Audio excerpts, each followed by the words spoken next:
What's up, Bulldogs? All right, I got a question about whether or not it's ever okay to buy a girl flowers on a date. Now, before I even get into that, I want you to understand a really important concept that I think will serve you extremely well in life, in all areas of life, which is that it's not what you do that matters, it's why you do that. And so if you understand that, then you can kind of understand the answer to this question already, which is it depends. Right? So, in general, right? If I were giving a guy dating advice, would I tell him that he should not buy a woman flowers and bring that to the date? Of course, I would tell him that. Why would I tell him that? Because the reason why most guys would do this, the why, is because they want to impress the girl. They want the girl to like them. And so by giving her flowers and trying to do this thing to impress her, maybe giving her a gift or paying her a huge amount of compliments, what they're actually trying to do is to get her to like them more, so they're seeking her validation. So what kind of behavior is this? Well, this is needy behavior, and this kind of behavior is not the kind of behavior that is going to make a woman attracted to you. On the other hand, let's suppose that you were a guy that had a high degree of self-confidence, right? You came from an abundance mindset.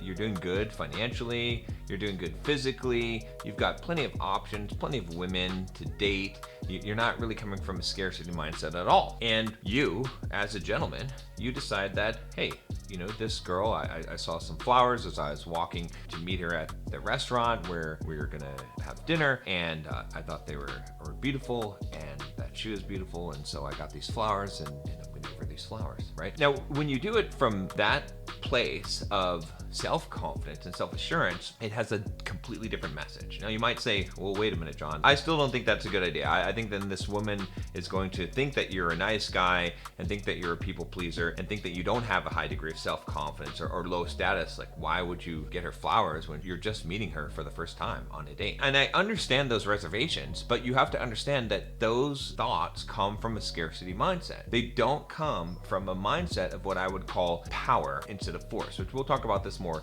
in a second. But the reason why you're afraid of doing these things is because you are essentially coming from a scarcity mindset. You think that by treating a girl well, by paying her compliments, by giving her gifts, that will make her not attracted to you and will make you a nice guy, right? And you've been told this, for the most part, rightly so, right? A lot of guys that are teaching this are saying, hey, don't be this guy that's a nice guy, that's a pushover that just puts girls on a pedestal and buys them gifts and things like that to try and win their approval. They actually don't like those guys. They actually like the guys that are more assholes and don't really care about them and maybe treat them poorly. And when you're told this, it is correct. It's not incorrect, but what you're not told is the subtlety behind this. Why does this generally hold true? And the answer to that question is what I said about power versus force, right? It's this idea that why you're doing things is more important than what you're doing. And so in most cases, when guys are doing these behaviors like buying a girl flowers, getting her gifts, paying her an extreme amount of compliments,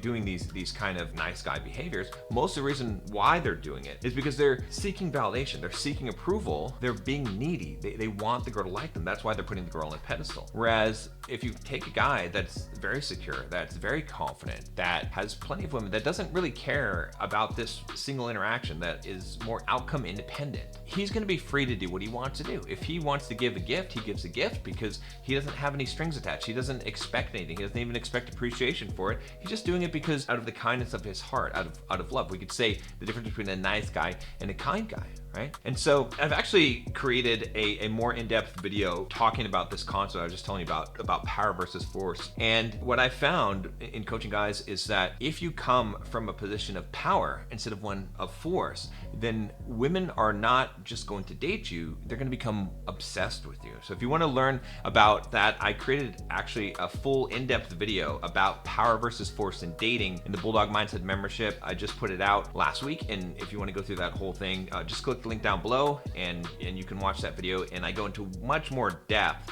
about why it's okay to give a girl flowers. You might not get it from this simple explanation in this video, but if you understand the concepts of power versus force, it will be very clear to you, and it's something that can really change your life and make it so that instead of you having to do these kind of manipulative techniques in order to attract women, you learn how to get women to come after you and to be actually obsessed with you, where you can let your guard down. You can actually fall in love with a woman, and that does not make her her less attracted to you. In fact, it makes her more attracted to you. But you have to understand this concept of power versus force and how that applies to dating in order to really, really get this. So like I said, there's a link down below to join the membership. You can watch that video and the hundreds of other videos I have on dating and relationships in the Bulldog Mindset membership. I'll see you tomorrow.